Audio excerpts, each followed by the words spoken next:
Today again continue the problem solve probability of binomial distribution. Okay, so we are continuing the exercise first. See the problem. Probability that a lamp in a classroom will burn out will be 0.3. ठीक आहे. एका लॅम्पच्या म्हणजे classroom मध्ये lamp burn होते की नाही, जळते, so त्याची प्रोबॅबिलिटी दिली आहे 0.3. 6 lamps are fitted in classroom. असे 6 होल्डर फिट केलेले आहे, 6 लॅम्प लागले आहे, समजा 6 ट्यूबलाइट लागले आहे असं समजून चाला. So if it is known that the classroom is unusable if the number of lamps burning in it is less than 4. आता याची या क्लासरूमची हालतही तुमच्या क्लासरूम सारखीच आहे. ठीक आहे, पहा एका लॅम्पच्या बर्न होण्याची प्रोबॅबिलिटी 0.3 आहे, फार कमी आहे, बिचारा कधी कधी जळते असं समजा. ठीक आहे, आणि क्लासरूम खूप मोठा आहे, 100 पोरं बसतात, आपल्या क्लासरूम सारखंच आहे. ओके, मोठा. It is known that classroom is unusable म्हणजे क्लासरूम मध्ये अंधार पडतो केव्हा यूज नाही करता येत. If the number of lamps burning in it is less than 4. Total 6 lamps आहे, टोटल 6 ट्यूबलाइट लागले आहे समजा, परंतु 4 पेक्षा कमी ट्यूबलाइट जर चालू असले तर मागच्या पोरांना दिसणार नाही किंवा जिथं ट्यूबलाइट उजेड येणार नाही. ठीक आहे, so classroom is unusable if the number of lamps burning in it are less than 4. ठीक है, find the probability that classroom cannot be used at a random occasion. एखादा काही ऑकेजन आहे त्याच्यात क्लासरूम यूज होणार नाही ड्यू टू दॅट लॅम्प्स, त्याची probability काढायची आहे, तर काढून घेऊ.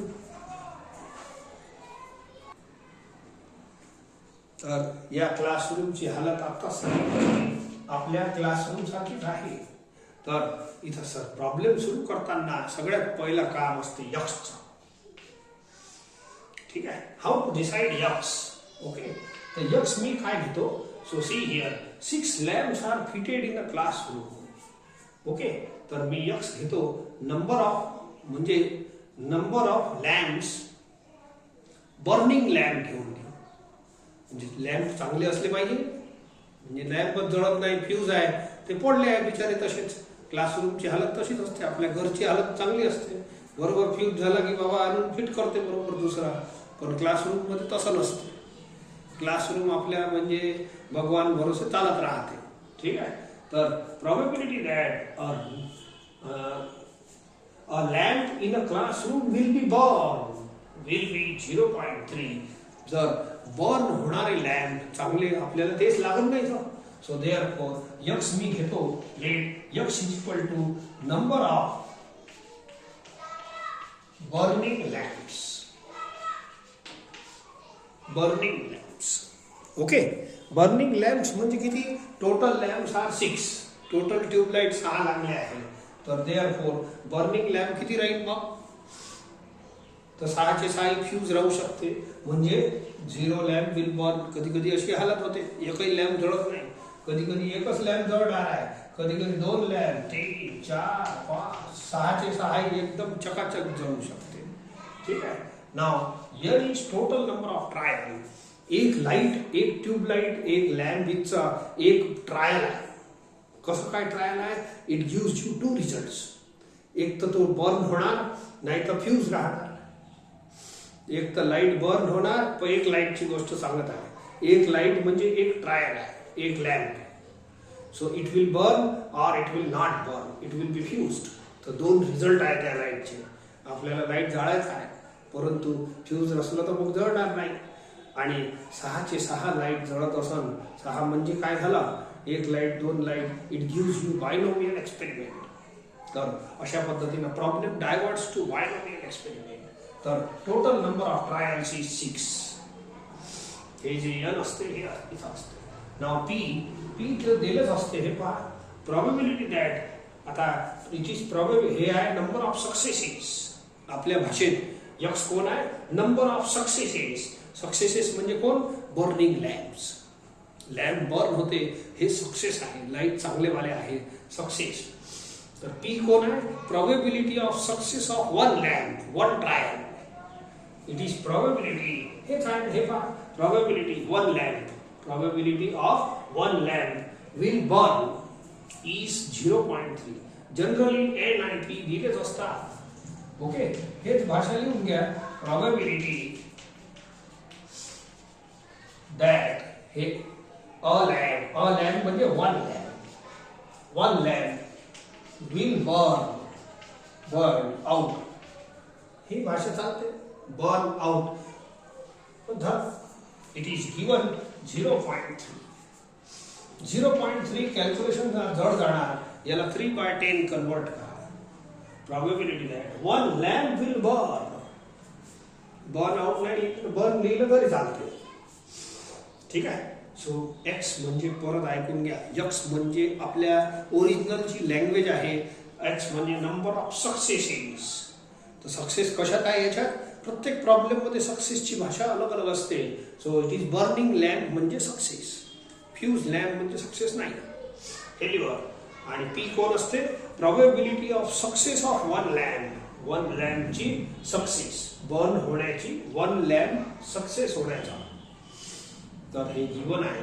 देअरफॉर क्यू डायरेक्ट लिहू शकता तुम्ही 1 - p = 1 - 3/10, 7/10.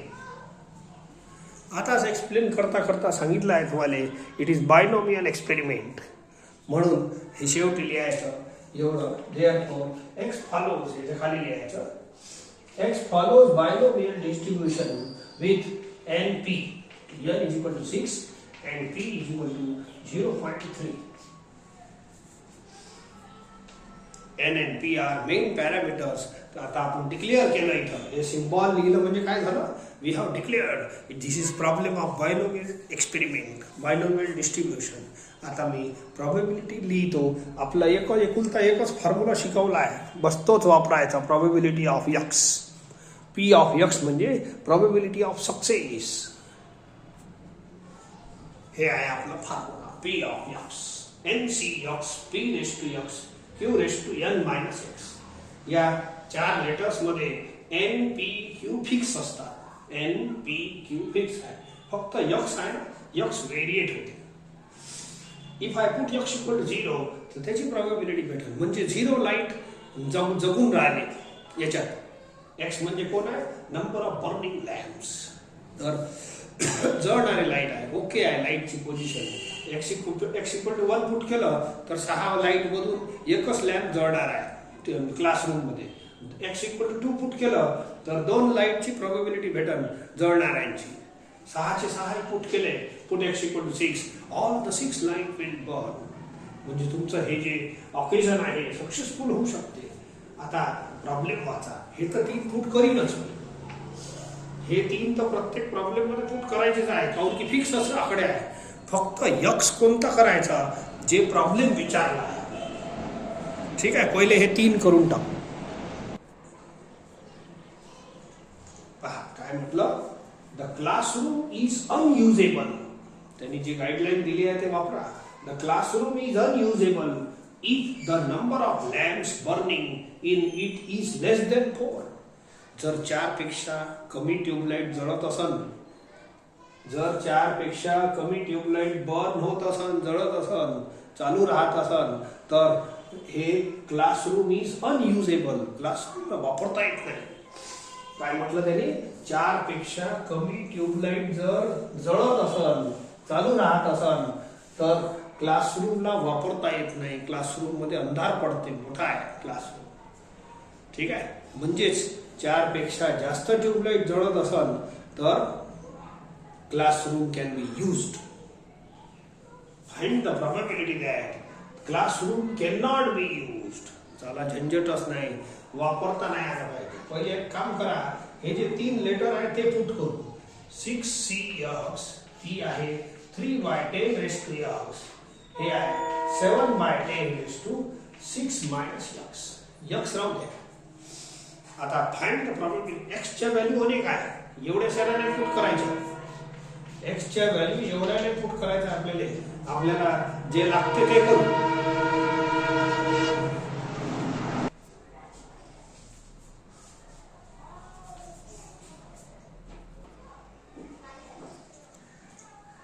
इथं एक्स जे लागते तेच पुट करू. ठीक आहे, सर्वचे सर्व 0 1 2 3 4 नाही पाहिजे, पण जे पाहिजे ते. आता तो त्याचं म्हणणं काय, 4 पेक्षा कमी लाईट जर बर्न होत असेल, 4 पेक्षा कमी लाईट बर्न होत असेल तर classroom can not be used. आणि तो प्रोबॅबिलिटी काय विचारत आहे, find the probability that classroom is not used. मग यूज केव्हा नाही होणार, जेव्हा number of lamps, number of burning lamps, x म्हणजे काय, number of burning lamp. Find the probability that number of burning lamp is less than 4. जेव्हा number of burning lamp less than 4 राहील तेव्हा आपला क्लासरूम म्हणजे यूज होणार नाही. स्पष्ट सांगितलं आहे त्यांनी. X is number of burning lamp घेतलाय. आपल्याला जे काही काढायचं आहे याच्यापासूनच काढायचं आहे. तर काय विचारलं आहे ते मग तेवढ्या एक्स इथं पुट करायचे आहे. ठीक आहे. So therefore required probability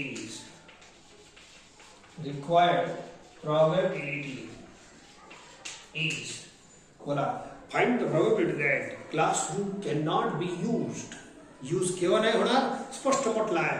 when the number of burning lamps, x म्हणजे number of burning lamps is less than 4. मग लेस दॅन 4 मध्ये x च्या व्हॅल्यू कोणत्या कोणत्या बसतात त्यांच्या प्रोबॅबिलिटीचा सम घ्या. p of 0 plus 1 plus 2 plus 3. बस हे 4 प्रोबॅबिलिटीचा सम घ्यायचा. ठीक आहे.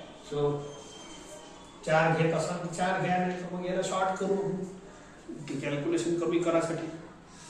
आणि put x equal to 0 p of 0 भेटेल, put x equal to 1 p of 1 भेटेल, पुट x इक्वल टू 2 भेटेल, पुट x इक्वल टू 3. चला हेच पुट करून देऊ, काही खास नाही. या उलट सीधं करण्यापेक्षा हे समजलं. So put x equal to 0, बोला 6c0 3/10 raised to 0 7/10 raised to 6 minus 0 plus, आता put x equal to 1 here, put 1 6c1 इथं x 1 1 करत जा 1 7/10, बोला 6 minus 1 is 5 plus, आता p of 2 काढासाठी put x equal to 2 6c2 3/10 raised to 2 7/10, बोला 6 minus 2 4. आखरी हे वाला आयटम. ओके, कॅल्क्युलेशन लय महत्वाचे असतात, लय किचकट चालते हे काम. बोला आखरी item put x equal to 3 6c3 इथं 3/10 raised to 3 7/10 raised to 3. Solve करा. आता c वगैरेचे कॅल्क्युलेशन जमले पाहिजे. बोला 6c0 is 1. Any number to the power 0 is also 1. 7 to the power 6, 10 to the power 6. ठीक आहे. प्लस हे 6 होते, हे खाली 1 असलं म्हणजे वरचा answer 3/10 7 raised to 5 10 raised to 5. ठीक आहे. याचं चालू आहे. याचा घ्या 6 into 5, 6 ला 2 वेळ रिड्यूस करा अपॉन फॅक्टोरियल 2, हे झाला एवढं 3 स्क्वेअर अपॉन 10 स्क्वेअर, हे आहे 7 raised to 4 upon 10 raised to 4 झालं. आता 6c3 6 5 4, 6 ला 3 वेळ रिड्यूस करा अपॉन फॅक्टोरियल 3. ठीक आहे. 6 6 कॅन्सल, हे 3 cube upon 10 cube 7 cube upon 10. थोडा हलका कॅन्सल करू. आणि या कॅल्क्युलेशन मध्ये एक इम्पॉर्टंट आयटम असते, हे एवढं तर सर्व करूच, ते जास्तीत जास्त जे कॉमन आहे ते काढा. पहा 10 raised to 6, he 10 raised to 6 होते, ही स्क्वेअर आणि 4 6 होते, हे क्यूब आणि क्यूब 6 होते. तो जेवढं जास्त कॉमन काढा तेवढा तुमचा भला होईल. ठीक आहे. अँड 7 क्यूब हे पहा 7 raised to 4, हे 7 raised to 5 and 7 raised to 6, 7 cube common घ्या. Write the remaining. थोडा टाइम तर लागलच पण करा लागेल. ठीक आहे. सो 7 क्यूब कॉमन घेतलं तर हे कॅल्क्युलेशन करावं लागेल तुम्हाला. ओके, 7 क्यूब गेलं म्हणजे 7 स्क्वेअर 49 into 18 वेळ लागतो. ठीक आहे, हे 49 इंटू 18 आणि हे बाकी कॉमन घेतला आहे. ठीक आहे, सो 8 9 जा 72, 8 4 जा 32, 39, 72, 7 कॅल्क्युलेशन करतो मी.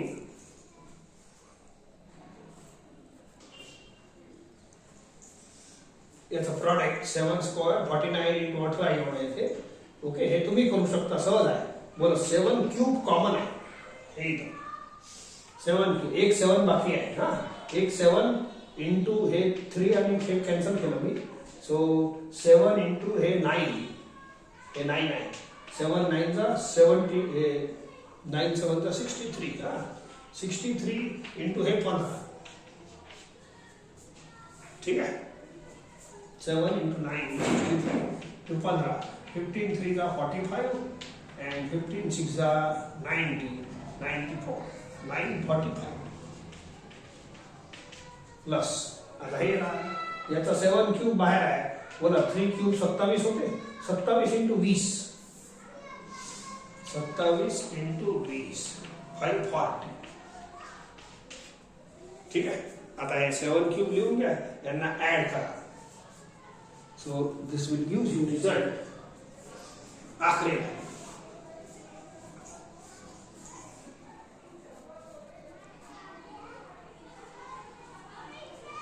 चला, या सर्वांचं ऍडिशन मी इथं केलं आहे. 2710 येते. And 7 cube is 343. या दोघांना मल्टिप्लाय करा. 92953 येते असं. अँड 10⁻⁶ डिवाइड करून. ठीक आहे, सो इट इज 0.9295 किंवा हे पुराचे पुरा लॉग एंटी लॉग करून घे जा and get the answer final. ठीक आहे,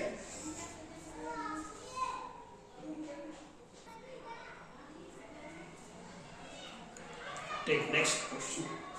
lot of 100 items contains 10 defective items. 5 items are selected at random from the lot and sent to the retail store.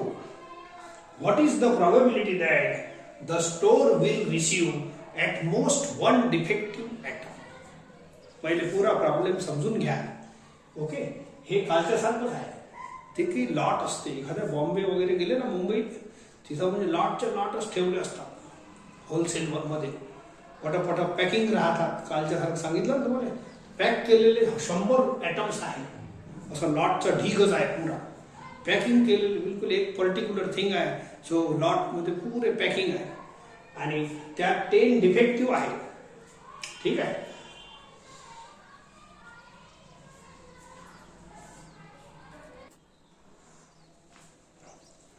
Now 5 items are selected at random from the lot.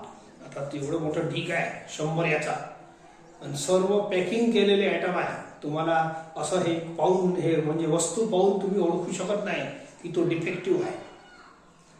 त्यातून तुम्हाला at random 5 item निवडायचे आहे. 5 items are selected at random. At random म्हणजे कुठूनही. तेवढं मोठं ढीक आहे की नाही 100 वस्तूंचा, तर त्यातून 5 आयटम निवडून घ्या. ठीक आहे, from the lot and send to the retail store. छोट्या दुकानवाल्याकडे ते 5 आयटम नेले. छोटे दुकानवाले 100 आयटम काय करणार आहे ठेवून? 5 आयटम 2 4 ठेवतात. तर तसा प्रकार आहे. Lot of 100 items contains 10 defective. पण सर्व पॅकिंग असल्यामुळे तुम्ही ओळखू शकत नाही डिफेक्टिव्ह कोणता आहे. ते सर्व ओके आहे. तुम्हाला न्यायचं काय न्या, लय ठसन्न धंदा करतात ते. ठीक आहे, तर पण स्वस्त खूप असते ना, म्हणून लोक लालूचमध्ये नेऊन जाते. 5 items are selected from the lot. 5 मधून आज कोणतेही 2 ॲट रॅन्डम म्हणजे कोणतेही असे 5 निवडून घ्या त्याच्यातून. Find the probability that the store will receive at most 1 defective item. त्या छोट्या दुकानदाराकडे हे 5 आयटम पाठवले की नाही, 5 आयटम त्या छोट्या दुकानदारवाल्याने निवडले आणि तो आपल्या दुकानमध्ये नेऊन गेला. आणि find the probability that the store, तोच रिटेल स्टोरवाला, तो छोटा दुकानदार, receive at most 1 defective item. तर एक काम करतो मी एक्स चालू करतो. हे बघा तुम्हाला प्रॉब्लेम एक्स चालू करावा लागते आणि हे जनरली कसं असते पी ऑफ एक्स कडे जास्त लक्ष द्यायचं. Find the probability. हे पहा प्रोबॅबिलिटी. फाइंड द प्रोबॅबिलिटी कोणाची? एक्सची. हे पहा एक्सची. Find the probability of x. X म्हणजे काय? वन डिफेक्टिव्ह एटम नाही, नंबर ऑफ डिफेक्टिव्ह एटम्स घेऊन टाकू. So let x be x is equal to number of defective atoms. कसं ओळखायचं? P of x. बस हे एक्स आहे आपलं. बोला तुम्हाला 5च, तुम्ही छोटे दुकानदार आहे, तुम्ही 5 आयटम निवडून राहिले. बोला आणि त्या ढीग मध्ये 10 आयटम डिफेक्टिव्ह आहे. किस्मत फुटी नाही तर 5वी डिफेक्टिव्ह राहू शकते. ठीक आहे ना. सो देअरफॉर बोला नंबर ऑफ डिफेक्टिव्ह आयटम तुम्हाला किती निवडणार तुम्ही त्याच्यातून. सर्वचे सर्व चांगले आयटम राहू शकते. 0 items are defective. 1 item can be defective. 5 मधून 2 डिफेक्टिव्ह राहू शकते, 3 राहू शकते, 4 राहू शकते, 5चे 5 राहू शकते. काऊन की टोटल 10 डिफेक्टिव्ह आहे त्याच्यात. ठीक आहे. आता n is equal to total trials. आता ट्रायल समजून घ्या. बोला त्या ढीग मधून तुम्ही एक आयटम निवडून राहिले, तर एक आयटमचे 2 रिझल्ट आहे. एक तर तो डिफेक्टिव्ह राहील, नाही तर नॉन डिफेक्टिव्ह राहील, चांगला राहील. झाले 2 रिझल्ट. दुसरा आयटम निवडलं त्याच्यातून बोला एक आयटम एक तर डिफेक्टिव्ह राहील, नाही तर नॉट डिफेक्टिव्ह राहील. So this is the process आणि याला म्हणतात ट्रायल. प्रत्येक आयटम जेवढे तुम्ही निवडणार दॅट इज अ ट्रायल. पण टोटल 5 तुम्हाला निवडायचे आहे. 5 पुरे झाल्यावर बायनॉमियल एक्सपेरिमेंट कंप्लीट होईल. That's all. पहा तर n is equal to total number of trials. n is equal to total number of trials. आता x is actually number of successes. आता सक्सेस अलग अलग प्रकार असते प्रॉब्लेम मध्ये विचारले. x is number of successes. Success म्हणजे काय झालं? Defective items. सक्सेस म्हणजे डिफेक्टिव्ह आयटम्स. आणि p is the probability of success of one item. probability ठीक है. ability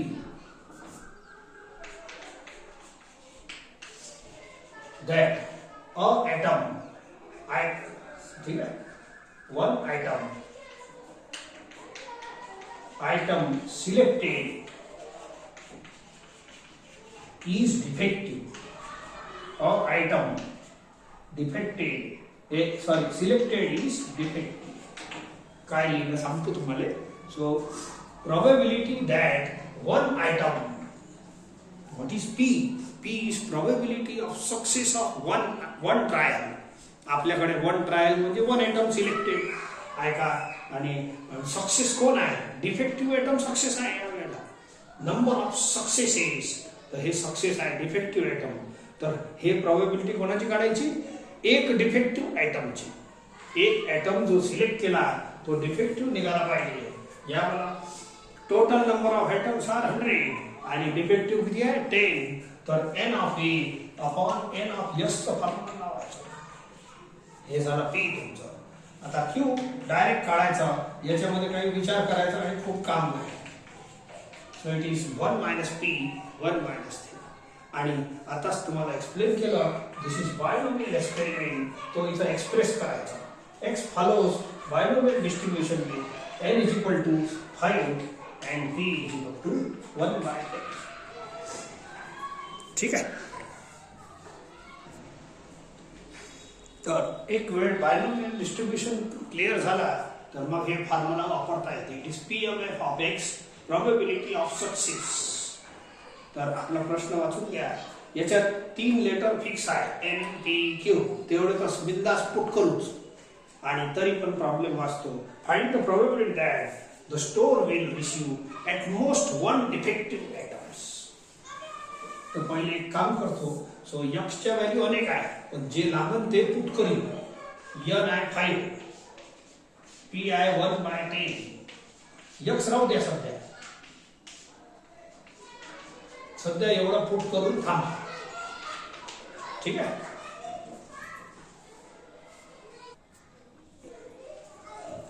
आपला x आहे नंबर ऑफ डिफेक्टिव्ह ॲटम्स. मग कोणत्या x ची व्हॅल्यू पुट करायची ते पहा. आपल्याला प्रश्न विचारला आहे 5 ॲटम तो सिलेक्ट करून देऊन राहिला छोटा जो दुकानदार आहे स्टोअर कीपर. हा, तर ॲटमोस्ट 1 डिफेक्टिव्ह ॲटम राहणार त्याच्यात. जास्तीत जास्त एक डिफेक्टिव्ह ॲटम राहणार. Therefore हे x ची व्हॅल्यू किती पुट कराल ऐका. Therefore required probability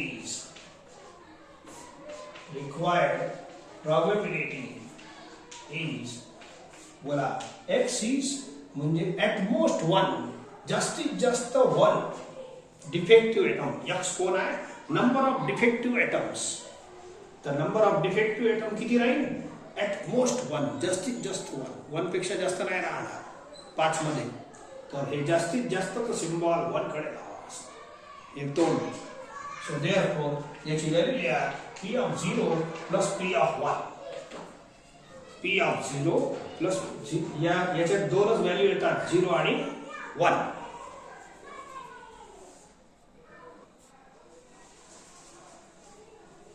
put x equal to 0 तर हे भेटून जाईल आणि हे भेटण्यासाठी x इक्वल टू 1 अलग अलग. पहिले x इक्वल टू 0 पुट करा. 5c0 1 by 10 raised to 0 9 by 10 raised to 5 minus 0 is 5. आता फक्त 1 दोनच आहे जास्त नाही. x इक्वल टू 1 पुट करा. 5c1 1 by 10 raised to 1 9 by 10 raised to 5 minus 1 4. Sorry 1 into 1 into 9 raised to 5 upon 10 raised to 5. हे होते 5. हे 1 by 10 9 raised to 4 upon 10 raised to 4. तर बोला जास्तीत जास्त कॉमन घ्या. बोलो 9 raised to 4 is common. 10 raised to 5 is common. हे 10 raised to 5 बनते. मग किती राहिला आपलं शिल्लक. एक 9 इथं राहिला एक 5 इथं. बस हे झाला 14 आणि हे थोडं मल्टिप्लाय करून घ्या. इजी आहे. 81 into 81 असं करा आणि नंतर 14 शी मल्टिप्लाय करा लागेल. वेळ लागेल. हे असं आहे 9 raised to 4 into 14 upon 10 raised to 5. Either you do by log or by calculation ही लवकर होते 81 into 81. तर याचं मल्टिप्लिकेशन एवढं येते 10 raised to 5 म्हणजे 5 0 इकडे आणून घ्या. दॅट्स ऑल 0.91854 असा आन्सर आणायचा. This is the probability that the storekeeper or the storekeeper will get maximum 1 defective atom.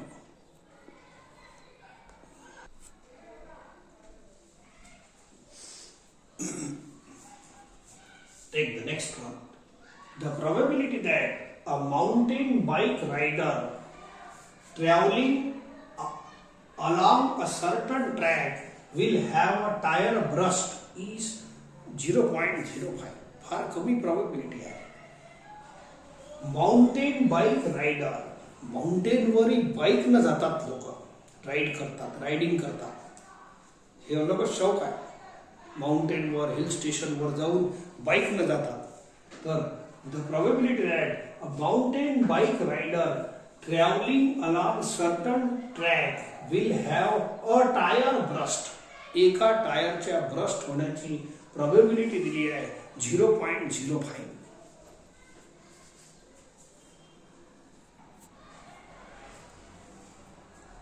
Find the probability that among 17 riders. तर एकटा माणूस थोडी जाते. 17 लोक असा बाईकवर एकटे एकटे असे रायडिंग करून राहिले. ओके मजा घेऊन राहिले. तर हे पुढचं तर प्रॉब्लेम आहे ते नंतर पाहू. So total riders are 17. ठीक आहे. आणि माउंटेन बाईक रायडर्स आहे सर्वचे सर्व. आणि a certain track will have a tyre burst. त्याची प्रॉबिलिटी दिली आहे. Probability of tyre burst is 0.05. आता बाईक आहे शेवटी आपल्या गावातही टायर पंक्चर होते. असं थोडी आहे. तो वर जाताना नाही तो टायर ब्रस्ट होते. तेच पंक्चर सारखाच प्रकार आहे. टायर फाटते त्याला तेच पंक्चर मला मोठा पंक्चर होते समजा. ठीक आहे. तर एक टायरची ब्रस्ट होण्याची प्रॉबिलिटी दिली आहे. म्हणजे एका बाईक एक टायर झाला पंक्चर म्हणजे बाईकवाला पंक्चर झाला, थांबाच फक्त त्याला, इलाज नाही.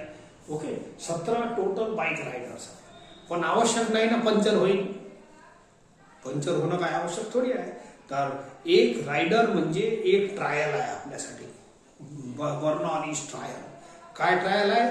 कारण की एक बाईक जेव्हा तो वर नेते, एक बाईक जेव्हा वर नेते तर एक तर त्याचा टायर ब्रस्ट होईल, नाही तर नाही होईल. आपल्या प्रॉब्लेमशी संबंध एवढंच आहे, एक तर टायर ब्रस्ट होईल नाही तर नाही होईल. समजले का?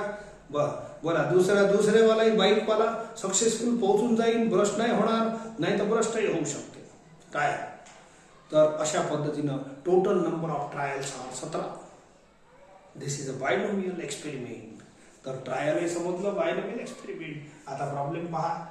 Find the probability that among 17 riders exactly one has burst tyre. 17 पैकी तो म्हणते एक्झॅक्टली फक्त एका माणसाचं, एकाच बाईकचं टायर ब्रश झालं. ठीक आहे. तर दुसऱ्यामध्ये at most 3 have brush tyres. ठीक आहे. And at most 2 or more have brush tyres. ठीक आहे. तर हे तीन अलग अलग क्वेश्चन आहे. पण आता आपण काय काढणार? पी ऑफ एक्स, जे काही आहे x. Find probability of x. आपलं टार्गेटच तो आहे या प्रॉब्लेम मध्ये. P of x. एक्स कोण आहे? Exactly one brush tyre. तर मी एक्स घेताना ब्रश टायर घेतो. इथेही brush tyre, brush tyre, brush tyre. So P of x घेताना let x is equal to, x म्हणजे सक्सेस, नंबर ऑफ सक्सेसेस. तर मी लिहितो number of brushed tyres. Number of brush tyres. 17 लोक आहे टोटल, 17. तर बोला find the P of x. मग एक्स कशाला मानतो? Brush tyre. तिन्ही प्रश्नात ब्रश टायर आलेला आहे. So number of brush tyre किती? ठीक आहे. तर एका माणसाचा एकच टायर ब्रश होते असं समजायचं. ठीक आहे. एकला एकच काउंट करायचं. तर सर्व 17चे 17 सक्सेसफुल पोहोचू शकते माउंटेनवर. रायडिंग त्यांची सक्सेसफुल राहू शकते. 0 टायर मे बी ब्रस्ट. काही ब्रस्ट होणं चांगली गोष्ट थोडी आहे. एकाचाही ब्रस्ट होऊ शकते, 2चाही ब्रस्ट होऊ शकते, 17चे 17 बाईकही ब्रस्ट होऊ शकते. तर total number of trials is n and n is equal to 17. सर्व असं आहे.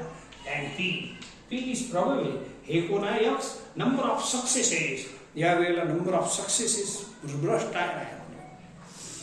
नंबर ऑफ ब्रश टायर्स आपले हे आहे सक्सेस. आता P is probability of success of one item, one trial. तर या प्रोबॅबिलिटी हे दिला आहे. Probability that one tyre a tyre burst. Probability that a tire burst is equal to 0.05 is equal to 5 by 100. ठीक आहे. राहू द्या 5 by 100 कॅन्सल करत असाल तर 1 by 20 येते. 100 इज बेटर फॉर कॅल्क्युलेशन, म्हणून 100 राहू दिलं तर बरं राहील. and q is equal to, ठीक है, 1 by 20. 1 minus p करून टाका. 1 minus 1 by 20, 19/20. So this is our data. हे डाटा कोणताही प्रॉब्लेम येऊ, हे डाटा आपला फिक्स आहे. ठीक आहे. Therefore x follows binomial distribution with n is equal to 17 and p is equal to 1 by 20. कॅल्क्युलेशनसाठी 0.05 नाही ठेवायचं. असं फ्रॅक्शन मध्ये बनवून घ्या तर पुढचे कॅल्क्युलेशन इझी होते. नाव आय फाइंड प्रोबॅबिलिटी. आता आपण तो फॉर्म्युला लावू शकतो. Find the probability that exactly one tyre is burst. पहिला क्वेश्चन. तर सगळ्यात 3 तर अलग अलग करू. पहिले पी ऑफ एक्सचा फॉर्म्युला लिहू. The PMF of x is given by p of x is equal to mc x p raised to x q raised to n minus x. च्या व्हॅल्यू अनेक असतात, ते नका पुट करू. हे 3 करा पहिले. 17 years. P is 1 by 20 raised to x. This is 19 by 20 raised to 17 minus x. आता याले सॉल्व करू. सॉल्व नाही भाग पडते. आता x इक्वल टू कोणती व्हॅल्यू पुट करायची आहे. नंबर ऑफ ब्रश टायर किती पाहिजे. x ची x कोण आहे. Number of brush tyre. तर पहिला प्रश्न विचारला आहे find the probability that number of brush tyre is 1. Exactly 1 tyre is brushed. पहिला क्वेश्चन मध्ये रिक्वायर्ड प्रोबॅबिलिटी आहे p ऑफ 1. तर एक करतो, बाकीचे आता तुम्ही पहा. कॅल्क्युलेशनच घाई सांगते. Put x equal to 1. हे 1 16 होते. सॉल्व करा. 17 into 1 by 20, 19 raised to 16, 20 raised to 16. So 17 into 19 raised to 16 upon 20 raised to 70. तुला भारी कॅल्क्युलेशन आहे. तुम्हाला लॉग शिवाय पर्याय नाही. कोणताही कॅल्क्युलेटरने काम नाही करणार. तुमची इच्छा असेल तर याले लॉग एंटी लॉग न करून टाकजा. हे तुमच्यासाठी सोडतो मी.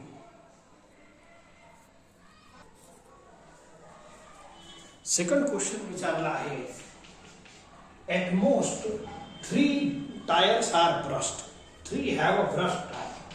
x is number of brush tires. हे जे x वापरला आहे ना, number of brush tyre. At most 3. जास्तीत जास्त 3. दिस इज द आन्सर. जास्तीत जास्त तोंड 3, मॅक्झिमम 3. तर हे आहे आपला आन्सर. याच्यात तुम्हाला 4 ॲटम येणार. p of 0 x less than equal to 3 मध्ये कोण कोण येते. 0 1 2 3. तर याला सॉल्व करताना p of 0 plus p of 1 plus p of 2 plus p of 3 लय माग आहे. तुम्ही हारामारी करता. कॅल्क्युलेशन घाई सांगते. Put x equal to 0. एक आन्सर येईल. 1 दुसरा येईल, तिसरा, चौथा असं करा आणि मग कॅल्क्युलेशन करा. वेळ तर लागलच. तिसरा प्रश्न विचारला आहे आपल्याला. 2 or more have brush tires. 2 or more. What is x? हे याच्यापासूनच कळा लागते. x is number of brush tires. 2 or more म्हणजे x is greater than equal to 2. 2 or more brush tires. तर याचा आन्सर काढायचा आहे. तर याचा आन्सर काढा. 1 मायनस हे पहा, हे या फॉर्म्युल्याला वापरजा. p of sum of all probability is 1. थोडा रफ मध्ये करजा. p of 0 plus p of 1 plus p of 2 plus p of 3 plus p of 17. ठीक आहे. x च्या व्हॅल्यू 17 पर्यंत आहे. सो बोला x greater than equal to 2 मध्ये कोण कोण येते. एवढा भाग येते पूर्ण. इट इज ऍक्च्युअली असा आहे p ऑफ 2 पासून p ऑफ 17 पर्यंत. एवढं मोठं कॅल्क्युलेशन नाही करायचं. या कॅल्क्युलेशन शॉर्ट होते. बोला p of sum of these 1. याचा पुऱ्याचा सम 1 आहे. तर p ऑफ 2 पासून p ऑफ 17 पर्यंत इज इक्वल टू या दोघांना तिकडे शिफ्ट केलं याची व्हॅल्यू भेटते आपल्याला. It is 1 minus p of 0 minus p of 1. हे शॉर्टकट होऊन जाते. या दोघांना इकडे पाठवलं तर हे याचं सम भेटून जाते. एवढ्या साऱ्या प्रोबॅबिलिटी तो घाईच येते. सो देअरफॉर आता हे दोनच काढायचे. Find p of 0 find p of 1. ठीक आहे. इथं पुट कर जा आणि आन्सर येते. टोटल मारून घ्यायचा.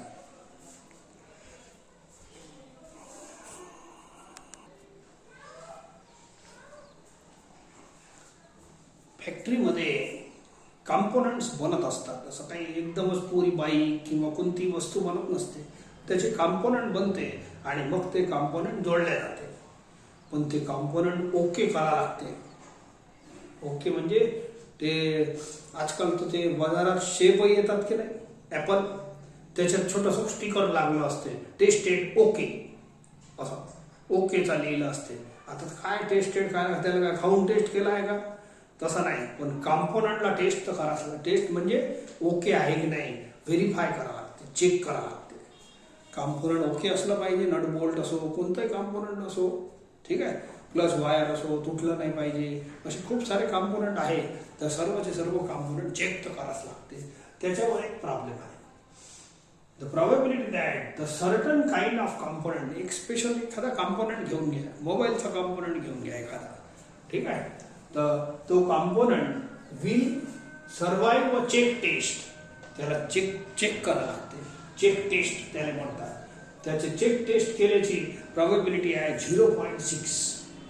Find the probability that exactly 2 of the next 4 component tested survive. म्हणजे टोटल कॉम्पोनंट 4 आहे आपल्याजवळ. त्या कंपनीचे 4 कॉम्पोनंट आहे, तर ते टेस्ट करावे लागतात. Tested survive.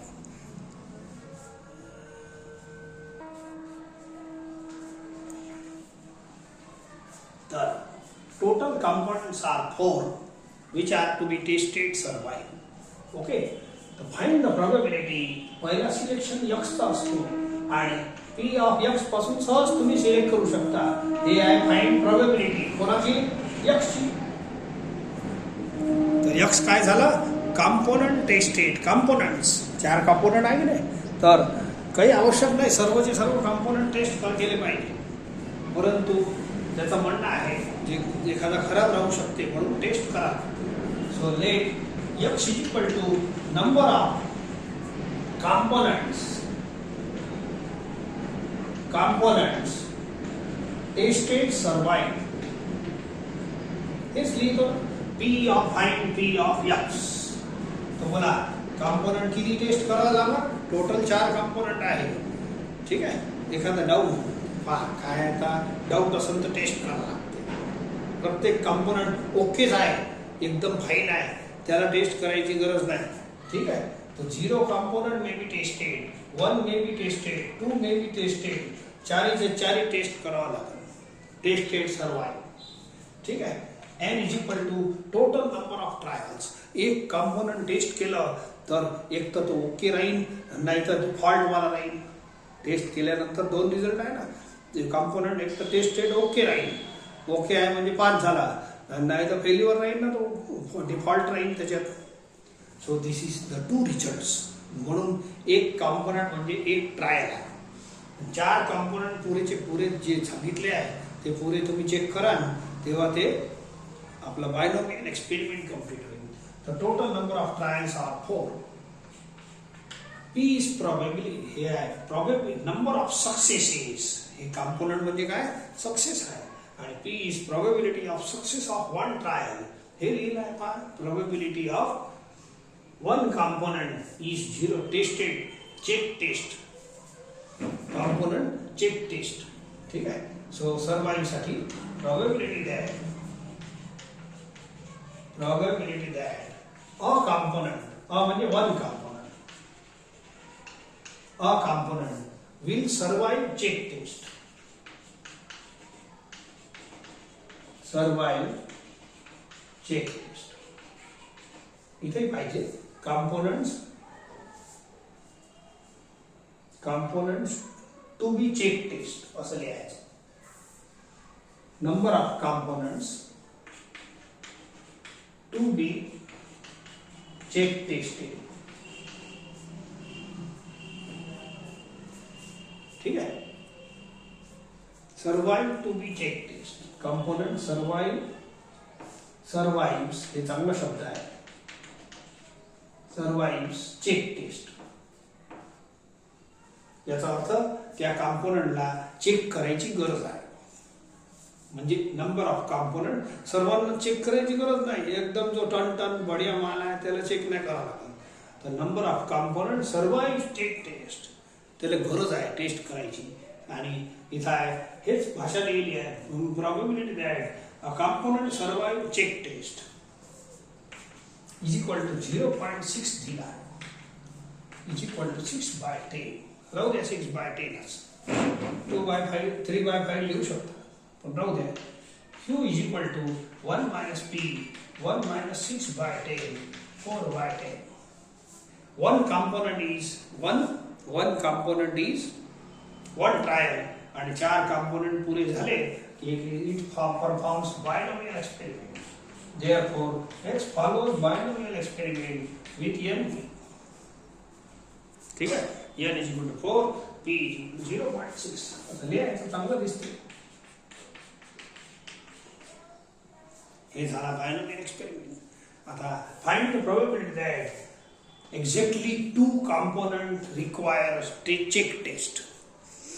Exactly two component require check test. त्यापूर्वी आपण px चा फॉर्म्युला लिहून घेऊ. The PMF of x is given by आपला रेग्युलर फॉर्म्युला आहे. So NPQ एवढे तर फुट करूनच द्या. These are fixed quantities. फक्त x सोडून द्या आणि बाकी सगळं फुट करा. PQ is 4/10. N is 4 minus 6. This is P of x. आता x काय घेतला म्हणून x has values 0 पासून 4 पर्यंत. परंतु कांती पाहिजे तर प्रश्न विचारला आहे find the probability that exactly two component require check test. म्हणजे टेस्ट करायची कोणाला गरज आहे? फक्त दोन कंपोनंटला गरज आहे त्याची. देअरफॉर रिक्वायर्ड प्रोबॅबिलिटीज हे सोपं आहे थोडंसं. Required probability is P of 2. Put x equal to 2. बस एवढंच इझी आहे. काही जास्त एक्झॅक्टली वगैरे नाही पुट केले आहे. 4 minus 2 is 2. सॉल्व करा. 4 ला 2 वेळ रिड्यूस करा. Factorial 2 6 square upon 10 square 4 square upon 10 square. Okay, हे 2 2 जा होते. हे सर सोपं आहे, कॅल्क्युलेशन करून टाका. हे 10⁴ खाली लिहितो सध्या. and this is 6 cube झाला आणि 6 cube into 4 square 16. तर या 6 cube into 4 square चा मल्टिप्लिकेशन एवढं येते आणि 10⁴ म्हणजे 1 वर 4 0 आहे तर इकडे बॅक 0 पॉइंट येते. 4 1 2 3 4 पॉइंट करायचे. That's all.